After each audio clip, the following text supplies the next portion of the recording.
အားလုံးပဲမင်္ဂလာပါရှင်ဒီနေ့ကျွန်မဖတ်ပြမှာကတော့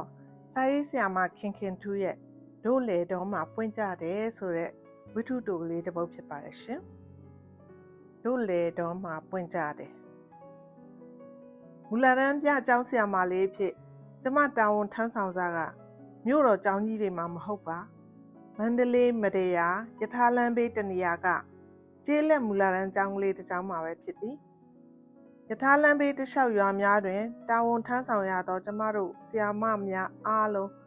မန္တလေးတရေစေးဘူတာမှနည်းနည်းစောစောထွက်သည့်မရေယာယထာနှင့်လိုက်သွားကြရကသက်ဆိုင်ရာဘူတာမှာဆင်းကြရသည်ယထာလမ်းစဉ်တစ်လျှောက်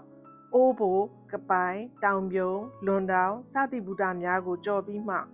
လမ်းဘူတာဖြစ်သည့်ကံပဲ့ဘူတာမှာကျမဆင်းရပါသည်ကံပဲ့မှထွက်လျင်ဝရင်တုတ်ဘူတာကိုရောက်ပြီးမှမတရားမြို့မှာလမ်းဆုံးသည်ကျမကတော့ကံပဲ့ဘူတာမှာဆင်းပြီးဘူတာကွင်းဤအနောက်ဘက်လေကသိန်းရိုးများလေကြားချောင်းကြားကလေးများနှင့်လေကြိုလေကြားရှုံးပွဲများနင်းပြီးနိုင်ဝက်နီးပါဇွဲကောင်းကောင်းလျှောက်ပြီးမှကျမစာတင်ရမည့်မူလာတန်းကျောင်းရှိရာရွာကလေးကိုရောက်ပါသည်လွန်ခဲ့သည့်14-5နှစ်ကျောင်းဆရာမဖြစ်စကျမမှာဒီလိုတွားရတာကိုပဲပျော်သလိုခံစားခဲ့ရသည်ဒီရွာကလေးကအနီးဝန်းကျင်ရှိရွာများနှင့်စာလျင်စီစီပင်ပင်မရှိသေးသည့်ရွာကလေးတစ်ရွာသာဖြစ်သည်အင်ချေတရားပင်ပြည့်အောင်မရှိသောဒီရွာကလေးမှာဘုန်းကြီးကျောင်းတစ်ကျောင်းနှင့်မူလာတန်းကျောင်းကလေးရှိနေခြင်းကတော့အခြားကျေးရွာတော်တော်များများနှင့်မထူးလှပါရွာကျက်တည်ဆောင်ပညာရိပ်သာများဖြစ်သည်များသောအားဖြင့်တောင်သူလုပ်ကိုတရွာလုံးလိုအသက်မွေးဝမ်းကြောင်းပြုကြသည်တချို့ကလည်းမွေးမြူရေးအလုပ်ဖြစ်သည့်ဘဲတွေမွေးကြသည်ဘဲအုပ်ကြီးတွေကဓာရိုးချောင်းဆက်တစ်လျှောက်ဖွေးဖွေးလှုပ်လှုပ်ရှိလာသည်ရွာကျောင်းကလေးကိုရောက်စကကျမမှာအတော်လေးစိတ်ပြစ်အားငယ်သွားမိခဲ့ပါသေးသည်ရွာကကိုးကွယ်သည့်ရွာဦးဆရာတော်ကျောင်းနှင့်တစ်ဆက်တည်းတောဖွင့်ထားသည့်စာတင်ကျောင်းကလေးမှာလေးပင်သုံးခန်းဝကတ်မိုးထရန်ကမြေဆိုင်ကျောင်းကလေးပဲဖြစ်သည်ကျောင်းကလေးမှာခက်ကုတ်ကုတ်တင်းကုတ်ကြီးနှင့်တူပြီးအခန်းရဲလို့ဖွဲ့စည်းထားခြင်းမရှိကျောင်းပရိကဘဝကဆို၍စာအုပ်များထည့်သည့်ဗီဒီယိုနှလုံးနှင့်စပွဲတန်းရတစ်စုံသာလျှင်ရှိသည်ဒီစပွဲကဧည့်သည်ဧည့်ခံရာအစည်းအဝေးကျင်းပရာအမှတ်ချစ်စရာတစ်ခါတလေထမင်းစားစရာပုံစပွဲဖြစ်သည်စာတင်ခုံကလေးတွေကတော့လောက်ငါရှိပါသည်တချို့ကလေးများကတော့စာရေးခုံပုကလေးများနှင့်အိမ်ကယူလာကြသည့်ဆလာအိတ်ခုံများကိုခင်းကာထိုင်ကြသည်ကျမစိတ်ပြက်အားငယ်သွားမိသည်မှာစာတင်ကျောင်းကလေးဤမပြည့်စုံခြင်းချုံငယ်ခြင်းများကြောင့်မဟုတ်ဘဲစာတင်ကျောင်းကလေးတည်းရှိကျမစာတင်ပေးရမည့်ကလေးများကိုမြင်လိုက်ရလို့ဖြစ်သည်ကျမတာဝန်ယူသင်ကြားရမည့်ကျောင်းသားဥယေကကျမအတွက်ရာထားပေးသည့်စာသင်ခန်းချင်းလေးထဲမှာပင်မပြည့်ခြင်းမြို့ကျောင်းတွေမှာလိုအဖြူစိမ်းတူညီဝတ်စုံကိုတပြေးညီအားလုံးဝတ်မထားခြင်းကိုလည်းကျမနားလည်နိုင်ပါ၏သို့သောရှိနေကြသည့်ကလေးများကစာသင်လာကြသည့်ကျောင်းသားကလေးများနှင့်မတူဘဲနွားကျောင်းရင်ဘဲကျောင်းရင်လမ်းကြုံလို့ခဏလာရက်ကြသည့်ကလေးများနှင့်တူနေကြသည်ကျောင်းကလေးဝန်းကျင်ကိုကျမလျှောက်ကြည့်တော့လဲကျောင်းစည်းရိုးရဲ့လို့တတ်မှတ်မရှိစိမ့်လန်းဖားအုပ်တစ်ပင်ကြီးများမရှိကျောင်းရှိထနှောင်းမင်အိုကြီးကတော့ကျောင်းကလေးဤတပင်သေးသောအရိပ်ရပင်ကြီးဖြစ်ုံမကကျောင်းကလေးကုတ်လဲကွင်းစိမ့်နှင့်လိုက်ဖြတ်သားပဲဟုအောက်မေ့မိသည်ကျမစာတင်ကြားရေးတာဝန်စတင်ယူရသည့်အတန်းမှာပထမတန်းဖြစ်သည်တငယ်တန်းကိုဖြတ်တန်းခဲ့ပြီးသားကျောင်းနှင့်မစိမ့်တော့သည့်ဒီလိုအတန်းမျိုးကိုစကန်ရတာကျမကံကောင်းပါသည်သို့သောတကယ်တမ်းလက်တွေ့စာတင်ရသည့်အခါမှာတော့ကျောင်းသား40လောက်ရှိရမည့်အတန်းမှာကလေး20လောက်သာရှိသည်မို့ကျမစိတ်ထဲဟာတာဖြစ်ရသည်ကျောင်းလာတက်သည်ဆိုသောကလေးတွေကလည်းတနေ့နှင့်တနေ့တူကြသည်မဟုတ်ဒီကနေ့ကျောင်းလာတက်သောကျောင်းသားမှာမနေ့ကကျောင်းတက်ခဲ့သောကျောင်းသားမဟုတ်တာကိုကျမသတိထားမိပါ၏ကျမအဖို့သင်ခန်းစာများသင်ကြားသည့်အခါရှေ့လဲတိုးမရနောက်လဲဆုတ်မရဆိုသလိုအတော်ကလေးအခက်တွေ့ခဲ့ရပါသည် တန်းအရသာပထမတန်းကျောင်းသားဆိုတော့လေကလေးတွေက10နှစ်12နှစ်အရွယ်ကြီးတွေခိုင်းလောက်စေလောက်ရွယ်တွေဆိုတော့မိဘတွေကလေတဲ့ကိုင်းတဲ့ကူပေါ်လောင်ပဲရအောင်ခိုင်းနေကြတာပဲဆရာမရဲ့လို့မိဘတူကပြောတော့မှကျမသဘောပေါက်ရသည်ဘာတွေလုပ်ကြရလို့လဲဆိုတော့နွားကြောင်ဘဲကြောင်အမိုက်ကောက်ဘဲဥကောက်နောက်ချီကောက်လေတဲ့ထမင်းပို့ကလေးထိန်စသဖြင့်အလုပ်တွေကလည်းစုံလှတဲ့ကျောင်းတော့ဦးစားပေးလွှတ်ရမှာပေါ့လို့ကျမကဆိုတော့လွတ်တာပဲဆရာမရဲ့လေတဲ့ကိုင်းတဲ့ပြန်တော့လာကြလိမ့်မပေါ့လို့ပြောသူကပြောသေးသည်ကျမမှာရီရခက်ငိုရခက်စာသင်ခန်းထဲကိုအကြောင်းမျိုးမျိုးကြောင့်ရောက်မလာနိုင်ကြတော့ကလေးတွေကိုစာသင်ခန်းထဲကိုအရောက်လာအောင်မဖြစ်မနေနရွက်ဆွဲခေါ်ခြင်းစိတ်တွေသာကျမရင်ထဲမှာပြည့်တင်းနေခဲ့သည်နောက်တော့ရွာကလေးတဲကိုအချိန်ယူပြီးအချိုးအကြောင်းသိရအောင်တကူးတကကျမသွားလေဖြစ်ခဲ့ပါသည်ကျမတပည့်ကျောင်းသားလေးများကိုလက်ဆွဲပြီးကျမတကူးတကအလဲသွားသည့်နေရာကတကယ်တော့သူတို့ကလေးတွေရဲ့အိမ်နေစီကိုမဟုတ်ပါကလေးများရှိလောက်ရာမိဘများလှုပ်ခင်းကင်ခင်းဆင်းကြရာလေကွင်းနေကြကိုဖြစ်သည်ထမိန်တိုတိုရေဆူဆူနှင့်ကောက်ဆိုင်နေကြသောကျမတပည့်ကလေးများ၏မအေးတွေခြေသလုံးမာကြမ်းကြမ်းကြီးတွေမှာရွှွန့်တွေပရပြစ်ထအောင်ထွန်ရေးငင်နေကြသည့်ဖအေတွေကတော့လေတဲ့အထိမယူမကောင်းလိုက်လာတော့မြို့သူကျောင်းဆရာမလေးကိုနားမလည်နိုင်ကြသလိုတအံ့တအော်ရှိကြပုံလည်းရသည်လေကသိန်းရိုးပေါ်ပဲပဲနေနေထိုင်ချကစကားလာပြောနေသည့်ကျောင်းဆရာမလေးကိုအားနာကြပုံတော့လည်းရ၏ကျမကတော့ကျမတာဝန်ဖြစ်သည့်ကျမတပည့်ကျောင်းသားတွေကျောင်းမတက်ကြသည့်ကျောင်းကိုပဲမျက်နာပူပူထားကပြောပြခဲ့သည်ဆရာမရေ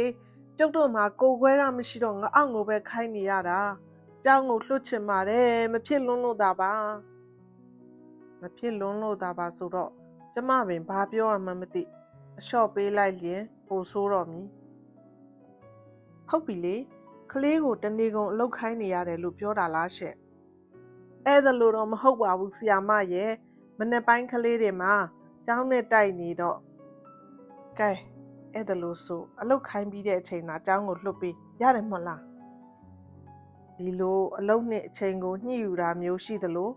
ကလေးထိန်းနေရလို့ကျောင်းမတက်နိုင်တာပါဆိုသည့်ကျောင်းသားကိုလည်းကလေးထိန်းရင်ကျောင်းတက်ရင်ရတာပဲကလေးပါခေါ်ခဲ့လို့ရတော့သည်စာသင်ခန်းမှာကျောင်းသားမရှိတာကိုရှိအောင်လူဖြည့်တာမဟုတ်ကြောင်းကလေးများ၏ပညာရေးအတွက်ရည်မှန်းချက်မြင့်မြင့်မားမားမရှိသည့်တိုင်ကျောင်းနေရခိုက်စာရေးစာဖတ်အတွက်အချက်လဲလဲဝဲဝဲရှိပါမှနောင်ကြီးပြင်းလာသည့်အခါအစဉ်တပြေဖြစ်နိုင်ကြောင်းနေ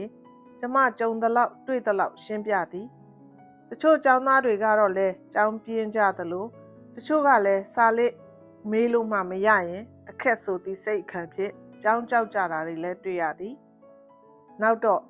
ချိန်ကလေးရသမျှဆင်းခဲ့သည့်ကျမ၏စီယုံရေးမှာတစအကျိုးရှိလာခဲ့ပါသည်မနေ့တိုင်လျင်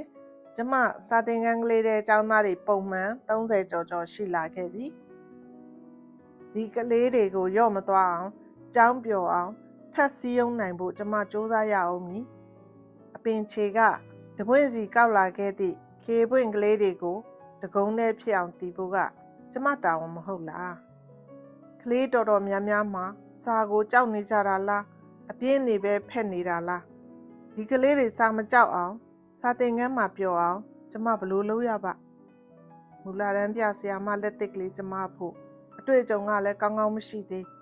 ကျမဘာလုပ်နိုင်တယ်လဲစဉ်းစားကြည့်တော့အခါကျမငယ်စဉ်မူလာတန်းကျောင်းသူကလေးဘဝကိုဖြတ်ခနဲသတိရလိုက်မိပါသည်ကျမငယ်စဉ်မြင်းချံမှာကျောင်းနေခဲ့စဉ်ကကန့်ကူလက်လက်ဆရာတွေတဲကတဦးဖြစ်သည့်ဆရာဦးမာစိန်ဤတငယ်တန်းအခန်းလေးထဲကျမစိတ်ဖြစ်ပြန်ရောက်သွားပါသည်ဆရာကကျောင်းကြောက်သောကျောင်းပြင်းသောကလေးတွေကိုပုံမြင်နေပြောလိုက်ကြပြားတွေတင်ပေးလိုက်လို့ရင်းတင်ကြားခဲ့သူဖြစ်သည်သူခန္ဓာကိုယ်ကြီးကိုရိမ့်ကကိုနေဟန်ထားဖြင့်တင်ပြရင်းကျမတို့ကိုကြပြားတွေရွတ်ဆိုစေခဲ့သည်ဆရာကရှေ့ကတိုင်ရင်ကိုရိမ့်ကနှဲ့ကလက်ချောင်းကလေးများကွေးကကောက်ကလေးကြပြားများကိုတရုပ်ဖော်တင်ကြားပေးခဲ့သည် ဒီတော့ကဆရာဥမစိန်၏ကြပြလေးတွေကိုကျမအခုဆရာမဖြစ်သည့်အထိဆွဲလန်းနေစေဖြစ်သလိုကျမကိုယ်တိုင်ကခဲ့သည့်ကြပြတရုပ်ဖော်ကကွက်ကလေးများကိုလည်းအမှတ်တရရှိနေစေဖြစ်ပါသည်ကြာဖြူကြာနီကြာညိုနော်လို့တို့လေတော့မပွင့်ညာတယ်ကောက်ဆိုင်အပြန်ရေကန်ကြီးကြာတစီလောက်ချိုးခဲ့ကွယ်ကြာပွင့်ကြာငုံထုံထုံမွေကိုမလေးပဲတို့သုံးပါမယ်ကြာယူကြာနွယ်ပင်ညာစစ်လို့ရွှေကြာစစ်ကြိုးဆွဲပါမယ်ဆွဲပါမယ်ကျမတို့လက်ချောင်းလေးများကိုကြောင်ပွင့်ကြာခိုင်လေးများတစ်ဖွဲဖူးကြငုံကြပုံတရုပ်ဖော်ရင်းတယောက်နဲ့တယောက်တိုးကတိုက်ကကြပြဆိုခဲ့ရတာပျော်စရာကောင်းလာသည်ကြာရိုးတွေကိုစစ်ကြသည်ကြာစစ်ကျိုးကိုလည်းမှဆွဲကြသည်တကယ်ကြာပန်းခိုင်နေတော့ကျမတို့လက်ထဲတွင်မရှိကြပြရိုးဆိုရင်ကကြရတာတရုပ်ဖော်ကြရတာကိုပဲကျမတို့စိတ်ထဲကြည်နူးမိကြသည်စွန်းအုပ်နီအမေရွက်လို့နှက်ဖန်မနဲ့ကြောင်းထွက်မယ်မောင်လေးလိုက်မေထမထနဲ့အမေသွားတော့ပြင်းလာတယ်ကျောင်းကြီးပေါ်မှာမောင်ငယ်စော့တော့ဘုံကြီးအော်လို့ရိုက်လိုက်မယ်မောင်မစော့ပေါင်းစိတ်ပတိနဲ့ဖုံတော်ကြီးလို့နေပါမယ်လိုက်မယ်ကျမတို့ခေါင်းပေါ်လက်ကလေးများဖြင့်ပင့်ကဆွန်းအုပ်ရွက်ကြသည်ကျောင်းကြီးပေါ်မှာမောင်ငယ်ဆော့တော့မှကျမတို့ခြေထောက်တွေတဝုံခုန်ကြသည်မျက်စိကိုမှိတ်ခါလက်ချောင်းလေးများဖြင့်စိတ်ပတိစိတ်ကြသည်လိုက်မယ်မှာနေရာမရွေပြေးလိုက်ကြသည်ပျော်စရာကောင်းပါပြီဆွန်းအုပ်ဆိုတာမင်းတို့သိကြတယ်နော်မင်းတို့အိမ်မှာဆွန်းအုပ်ရှိကြလားဟဲ့ရှိပါတယ်ဆရာကြီးအများအော်သလိုရှိပါတယ်အော်ရတော့လဲကျမတို့မြင်းချံအိမ်မှာဆွန်းအုပ်မရှိပါသို့တော့ရွာကကျမအဖိုးဖွားများလက်ထက်ကလေးကသုံးဆွဲခဲ့ကြသောဆွန်းအုပ်ကြီးကိုကျမမြင်ဘူးသည်ထမင်းဥပေါင်းကိုခုခတ်ဆွန်းဟင်းနေစီကာစင်ကာထဲ့ပြီးရွာကဘုန်းကြီးကျောင်း၄ကျောင်းအနှံ့အမေကြီးဆွန်းပို့ရာကျမလိုက်ခဲ့ဘူးသည်ကျေးလက်နှင့်နှီးနွယ်နေသောကျမဖို့ကြပြားတွေကမြမမှုတွေနဲ့မစိမ့်လှပဲခံစားစရာဖြစ်ခဲ့ရသည်ဝါဆိုဝါကောင်းရေးတွေကြည့်လို့တပြေသည်မဲ့ကောက်စို့ကွယ်ခရစုချုံဟိုအထက်ကညွန့်နေမေကြီးတွေ့တတ်တယ်ညွန့်နေဆိုတာကျိုးနေလာကွယ်မွေးနဂါတောင်ကြောက်ဖူးကွယ်ဒိုးလေးကြောက်ပေါင်းအတူသွားစို့အုံးလည်းနွားလေးထားခဲ့မယ်သွားကွယ်ညည်တွေကြီးချိန်တပြေသည်ညိုညိုအလုံးကြီးတွေမျောပါလာတတ်ပုံကိုကျမတို့မြင်အောင်လာမိသည်ခရီးပင်များကြားမှမြုပ်နဲ့ကြီးတွေကကောတကယ်တမ်းမျှော့ကြီးတွေကကြောက်စရာကောင်းပေမဲ့မွေနဂါးတောင်မကြောက်ဘူးဆိုကခေါင်းပေါ်မှာလက်ဝါးဖြင့်အမောက်ပပြင်းထောင်ကပေါက်ပြလိုက်ကြသည်အုံးလက်နွားလေးကိုလည်းကျမစီးဘူးသည်ဆရာဥမစိန်တင်ပေးသည့်ကြပြားတွေကမနှဲပါရွှေအုပ်အောတောက်တဲ့ဘိုးဆုံးကျူးတပတ်စေးထုတ်စီတန်းစသဖြင့်တော်တော်များပါသည်ဒီကြပြားလေးတွေကစာတင်ကျောင်းခန်းထဲမှာပင်ပြီးပျောက်မဟုတ်ဘဲကျမတို့အိမ်အထိပါလာတတ်သည်ညာတိုင်းကကြေးခုံကြေးကစားသည့်ခါတိုင်းလဲအားရပါရဟော်ဟစ်ခဲ့ကြသည်နောက်တစ်နေ့ကျောင်းမှာဆရာကဘာကြပြားတွေသင်ပေးမှာပါလိမ့်ဆိုသည့်စိတ်စောဖြင့်မနဲ့မိုးမလင်းခင်ကတည်းကကျောင်းကိုရောက်ချင်လှပြီကျမ၏မူလာတန်းကျောင်းသူဘွားကဖြတ်တန်းကျင်နူးကျောင်းပျော်ခဲ့ရသည့်ကြပြားတော်များများမှာဆရာကြီးမင်းသူဝန်ရေးဆက်သည့်ကုန်းသောကြပြားလေးတွေဖြစ်ကြောင်းနောင်အတန်းကလေးရလာတော့မှကျမသိလာရသည်ကျမတို့ဖြတ်တန်းခဲ့ရသောမူလာတန်းအလယ်တန်းအထက်တန်းမှသည်တက္ကသိုလ်ကျောင်းတော်ရောက်သည့်အထိပညာရေးခရီးတစ်လျှောက်လုံးဆရာကြီး၏ကြပြားများစကားပြေများတောက်ဆိုရင်းရည်ကျက်ခဲ့ရသည်ဆရာကြီး၏ကျေးဇူးဂုဏ်ကြီးကိုတွေးတောရင်းကျမမှာလေးစားကြည်ညိုစိတ်များအခါခါဖြစ်ရသည်မြမစိတ်ကိုဖူးပွင့်စေခဲ့သောဒီကျေးဇူးဂုဏ်ကြီးဖြင့် ကျမလူလားမြောက်ခဲ့ရသလိုကျမဆီယာမဖြစ်လာသည့်အခါမှာလဲကျမတပည့်များကိုမြမစိတ်ဖြင့်သာလူလားမြောက်စေခြင်းသည်ဒီစိတ်ကူးရပြီးနောက်ပိုင်းမှာတော့လေကင်းကိုင်းကင်းဘဲကြောင်ကွင်းနေတဲ့အထိကလေးတွေကိုကောက်တင်းကောက်သလိုကျမစောင့်ကောက်ပြီးစာတင်ခန်းကလေးရှိရာမရောက်ရောက်အောင်ခေါ်ရသည်ကျမ၏စာတင်ခန်းကလေးသည်မြေဆိုင်ကျောင်းကလေးထဲမှာမဟုတ်ဘဲကျောင်းနဲ့ခဲတပစ်စာလောက်ဝေးသည့်ဘုန်းကြီးကျောင်းရိပ်မကြီးပင်ခတ်အုပ်အုပ်ကြီးအောက်ကိုရွှေ့ယူခဲ့ပါသည်မကြီးပင်စီကိုကြောက်တင်မုံထောင်ကကလေးများအားပုံပြင်နှင့်ကြပြာများတင်ပေးခဲ့သည်မကြီးပင်အောက်မှတင်ရခြင်းမှာလွတ်လပ်ပွင့်လင်းသောစိတ်ဖြင့်တင်ယူနိုင်ကြရန်နှင့်တပြေးတည်းဖြစ်နေသောအခြားတန်းများအားအနှောက်အယှက်မဖြစ်စေရန်အတွက်ဖြစ်သည်ကြောက်တင်မုံပေါ်မှာရောင်စုံမြေပြူတောက်များဖြင့်ကြာပန်းများစွန်းအုပ်နီကလေးနှင့်ငှက်ကလေးတွေကျမရေးဆွဲပါသည်ကလေးတွေကတော့တင်မုံပေါ်ထင်လာသောရုပ်ကလေးများကိုစိတ်ဝင်တစားကြည့်နေကြသည်ကြောက်တင်မုံရှိမှရက်ရင်ကျမကိုယ်တိုင်တရုတ်ဆောင်ကောင်းကောင်းဖြင့်ကလေးများကိုကြပြာတွေရွတ်ပြခဲ့သည်ဒီအချိန်မှာကျမကိုယ်တိုင်ဆရာမမဟုတ်တော့ပဲသူတို့နှင့်တသားတည်းဖြစ်နေပါပြီကြောက်တင်မုံပေါ်မှာကျမရေးဆွဲထားသည့်ဆရာကြီးမင်းသူဝန်၏စေတနာကြာပြူပန်းကလေးတွေကိုကျမ၏နှလုံးသားမှတဆင့်ကလေးများ၏ရင်ထဲအရောက်အလင်းအိမ်ကျမထည့်ပေးနေရတယ်လို့ခံစားမိသည်နောက်ရက်တွေမှာကျမစာသင်ခန်းမကြီးပင်အောက်မှာပထမတန်းကျောင်းသားစရင်အပြည့်ရောက်လာတတ်ကြတာကျမသတိပြုမိခဲ့သည်ကျမဘူတာယုံကဆင်းလာပြီးကျောင်းသို့လျှောက်လာသောအခါကျောင်းကပြန်လာသည့်အခါစပါးပင်ပြိုများကြားမှာဘဲကျောင်းကွင်းချောင်းရိုးတွေထဲမှာကြပြာရုပ်တံကလေးတွေကိုကျမကြားလာရပြီကျေးလက်ကလေးသူငယ်များအတွက်ဆရာကြီး၏ကြပြာလေးတွေကလက်တွေ့ဆန်နေသဖြင့်ထိရောက်လှသည်ဒီရွာကလေးမှာကြာပန်းရောင်စုံပွင့်နေသည့်ကြာအင်းကြီးရှိသည်စွန်းအုပ်ကိုခေါင်းပေါ်ရွက်၍ဥပုပ်လပြေလကွယ်ဘုန်းကြီးကျောင်းကိုစွန့်ပို့နေကြသည့်မိကြီးဖကြီးများရှိသည်အင်းဆက်မှာတပြေပင်ကြီးရှိသည်မနက်ခင်းဆိုးစီညံနေတတ်သောငှက်မြည်တန်းစာကြားရောက်ကြီးတွေစူးကြုံပုံများကြားမှတက်တူခအတန်တွေကို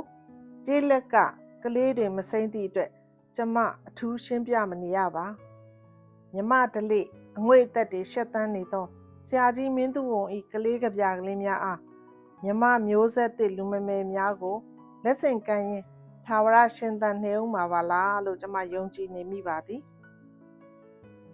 ဒီယထာလမ်းဘေးကရွာကလေးမှာမတရားယထာကိုစုံဆန်စီးရင်3 နှစ်ကျော်4 နှစ်ဝတရားမပြတ်ကျမတာဝန်ထမ်းဆောင်ခဲ့သမျှတစ်လျှောက်လုံးလိုမှာလဲသူငယ်တန်းကိုပါအခြားအတန်းတန်းဖြင့်တွဲကန်ကတင် जा ပေးခဲ့ရသည်သူငယ်တန်းကလေးများကျောင်းနေပျော်ဖို့ကြပြားကလေးများဖြင့်စီးရုံရင်းကြပြားချစ်စိတ်ကြပြားမျက်နှိုးစိတ်ရှိအောင်ကျမအတတ်နိုင်ဆုံးစူးစမ်းခဲ့ပါသည်ဒီ4 နှစ်တာကာလအတွင်းဆရာကြီးမင်းသူဝန်တည်ကုန်းခဲ့သောကလေးကြပြားများသာမကကျမလက်လန်းမီယာကလေးပုံမြင်ကလေးကြပြားများကိုရှာဖွေသင်ကြားပေးဖြစ်ခဲ့သည်ဒီအတွက်အမိဖတွေကလည်းဝင်းသာကြည်နူးကြသည်ဒီရွာကလေးကနေမြို့ကျောင်းကိုကျမပြောင်းရွှေ့ခဲ့ရတော့လဲကျမအိမ်မက်တွေထဲမှာလေကွင်းကြားကကြပြာရွတ်တန်တွေစီဝေနေစေမြို့ကျောင်းတို့ရောက်သည့်ခါမှာတော့တင်ရိုးကိုဦးစားပေးနေရသဖြင့်ဒီကြပြာလေးတွေဆက်မတင်ပြတော့သလိုရွာကလေးကိုပင်လျင်တစ်ခေါက်တစ်ချင်းပြန်မရောက်ဖြစ်တော့တကူးတကသွားဖို့ပင်ကျမမှချိန်မရတော့စိတ်ကတော့အမြဲလိုရောက်နေခဲ့သည်ပြီးခဲ့သည့်နေရာဒီကတော့ရွာကျောင်းဆရာတော်ဤကျမ်းမာရေးမကောင်းမှုကြားသဖြင့်ရွာကလေးသို့ကျမရောက်ဖြစ်ခဲ့ပါသည်အေးမြလက်ဆက်လေကွင်းများကြားမှကွင်းလေကိုကျမအကြာကြီးရက်ခါရှူဆိုင်နေခဲ့မိသည်ကျမဤကျောင်းဆရာမဘဝအစရက်တွေကိုပါတတိယနေမိသည်ကျမရက်နေစဲမှာပင်ကောက်ပင်နေကြကကြပြာရွတ်တန်တွေကျမနားထဲရောက်လာသည်ကျမတပည့်တွေတော့မဟုတ်နိုင်ပါသူတို့ကိုယ်တိုင်ကငယ်ကလိုပစိုးဆလွယ်တိုင်းစက်ထမိန်တိုလေးတွေနဲ့မဟုတ်နိုင်ကြတော့အရွယ်တွေရောက်ကြရောပေါ့လေခင်းကိုင်းခင်းဘဲချောင်းကွင်းတွေထဲမှာလဲဒီကြပြာကလေးတွေရှိနေတော့မှလားနားထောင်စမ်းပါဦး ကြာဖြူကြာနီးကြာညိုနှော့လို့တို့လေတော့မှပွင့်ကြတယ်စွန်းအုပ်နီနီအမေရွက်လို့နှစ်ဖန်မနဲ့ကြောင်းထွဲမယ်ကျမရွာကအပြန်မှာတော့တပည့်ဟောင်းတွေကတအုပ်တမကြီးဘူတာကိုလိုက်ပို့ကြသည်အချို့လဲလေတန်းကျောင်းကိုဆက်တက်ကြသလိုအချို့လဲကျောင်းကထွက်ပြီးလေထွန်းယောက်ျားတွေလေသူမကြီးတွေဖြစ်နေကြပြီကျမတော့ကြီးရိပ်အောက်စာသင်ခန်းထဲကကြပြာကလေးတွေကိုအောက်မေ့သတိရရှိလာပါသည်ဆရာမသင်ပေးတဲ့ကြပြာလေးတွေရကြသေးရဲ့လားရတာပေါ့ဆရာမရဲ့ညဆိုရင်အိမ်ကအငယ်တွေကိုကျမတို့ကသင်ပေးနေကြတာလေသူတို့လည်းဆရာမကြပြာလေးတွေရကြတယ်ရဲ့လေကွင်းတွေကိုဖြတ်တိုက်လာတော့ရှင်းရှင်းတန်းတန်းလေးတွေကိုတဝါကြီးရှူသွင်းလိုက်ရင်းကကျမရင်မှာပီတိတွေစိတ်ငလဲဖြစ်သွားသည်ကျမ၏သင်ဆရာမြင်ဆရာများနှင့်တကွဆရာကြီးမင်းသူဝန်၏ဂုံကျေးဇူးတွေကိုကျမနိုင်တဲ့၍ဆက်ခွင့်ရပါစေဟုဆုတောင်းလိုက်မိပါသည်ခင်ခင်ထူအဆုံးထိနာတော်တာဆင်ပေးလို့ကျေးဇူးများကြီးတင်ပါတယ်ရှင်